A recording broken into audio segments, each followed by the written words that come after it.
pamoja na kwamba upo katika ndoa lakini haujapata mtoto, bado Mungu anakwambia nenda, lia kilio kana kwamba ni mama anajifungua. Hilo ni tendo la imani.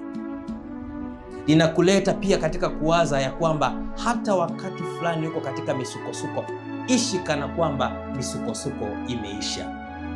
Kuna wakati umechelewa kupata mchumba, anza hata kutafuta biti za harusi, kwa sababu una imani. Sio kwamba umepokea tayari, lakini una imani ya kwamba kitatokea.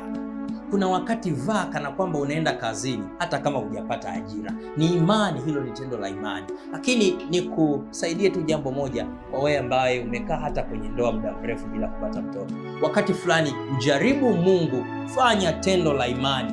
Nenda dukani, nunua nguo za mtoto, alafu zijaze kwenye begi. Mwambie Mungu, usiponipa mtoto, hizi nguo zitakufaa wewe, utavaa mwenyewe. Hilo ni tendo la imani. Ni ishara ya muombaji ambaye hapeleki maneno mengi kwa Mungu, lakini badala yake anapeleka machozi, moyo uliobeba mzigo.